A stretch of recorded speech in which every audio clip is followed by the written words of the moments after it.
Audrey Fortna, Director of Probation Services. John Shaw with Probation Services and Criminal Justice Advisory Board. We're here to present two different things. I'll go first with my presentation, if that's okay. I am here to talk to you about Youth Advocate Program, the Community Treatment Center, which is part of our Juvenile Treatment Court. As you're all aware, we have been experiencing a detention crisis in Pennsylvania for several years. As a result of that, the courts and probation have worked and collaborated with outside treatment providers in the community to kind of develop our own resource in county for when we are unable to utilize detention for the youth that need detention. The Juvenile Treatment Court was developed and has been pretty successful. We started, everything was created and put together in 21, and we started in January of 2022, I believe. Youth Advocate Program is a large part of the Juvenile Treatment Court. When I say that, I mean that the Community Treatment Center is their location.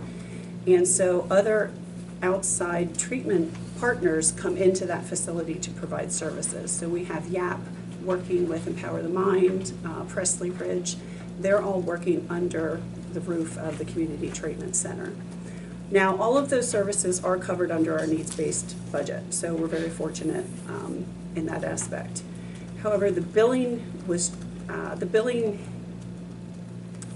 way they do billing was changed this year. They were required to take a look at how they're providing services, and they're only able to bill on individual services that are provided.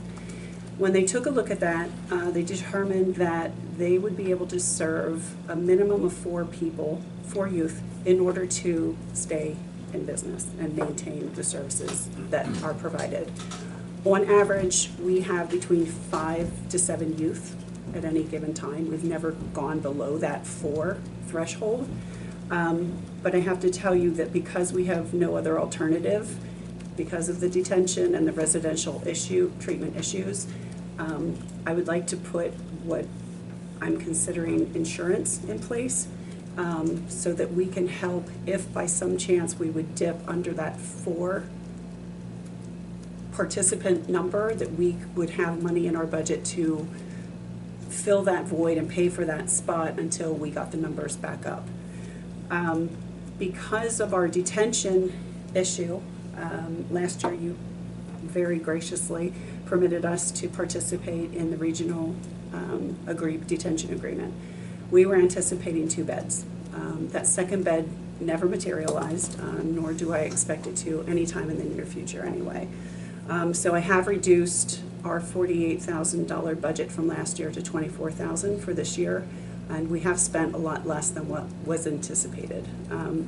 What I'd like to do is reappropriate the other $24,000 for a line item for the Community Treatment Center in my budget to use only if needed. Again, I don't anticipate any issues, but the thought of possibly losing that option is very scary when you look at community safety and the lack of options we have for our kids. I'll make a motion to approve that. Second. Thank you. Seems like a very prudent measure to take. Any questions regarding the motion for Audrey? Yes. Yes. So, Audrey, this YAP treatment center, community treatment center, is it only Lebanon County kids and the one that you're working with? Yes. So they've got to have 4. Correct. And if you go to 3, for example, you've got to We would pay for 1. Right. Correct. What is their max? Is it 7 or 8 or 15 or what? I want to say 13 or 14. Wow. Okay. I believe. And it's is it residential? No. So they are transported. The kids are transported there. The hours are 4 to 8 during the week. They're fed there. They get assistance with their homework. They receive all types of services. Drug and alcohol provider comes on site, so drug and alcohol services are offered. There's different types of cognitive behavioral therapy being offered, ARTs being offered, They do community service as well. They take the kids out to perform community service, and so they keep them busy in different services. There are group activities, and there's also an opportunity for individual counseling as needed.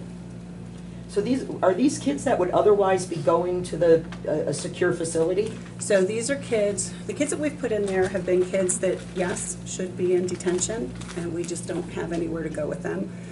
We've also utilized it for the few kids that we've been able to get into either detention or residential services, and they're transitioning back into the community.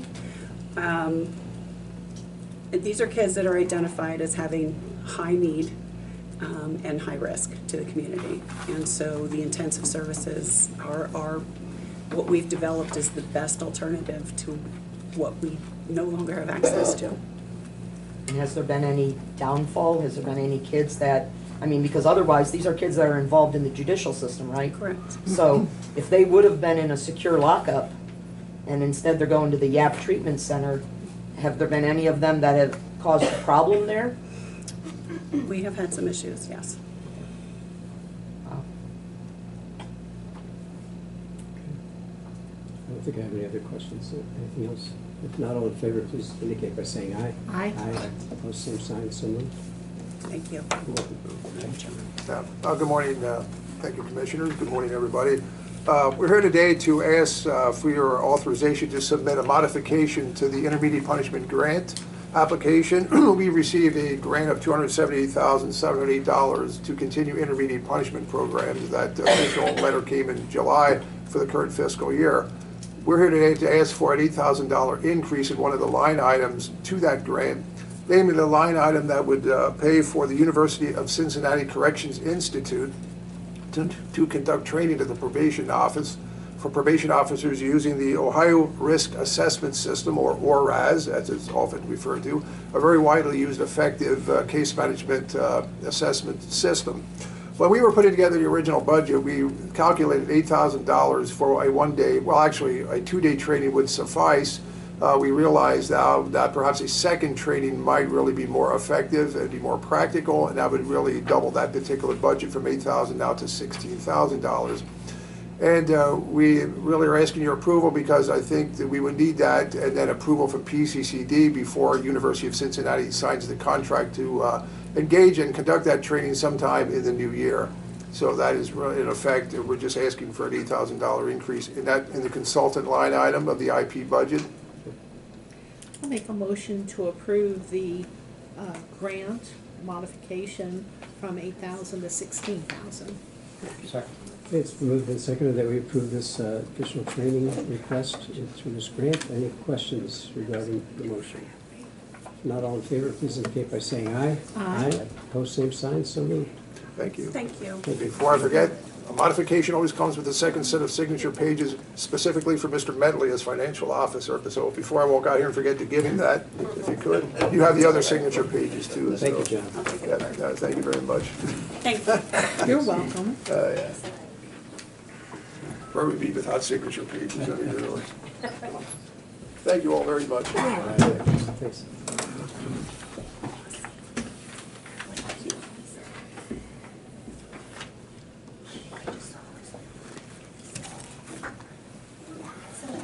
Robert. Good morning. Morning.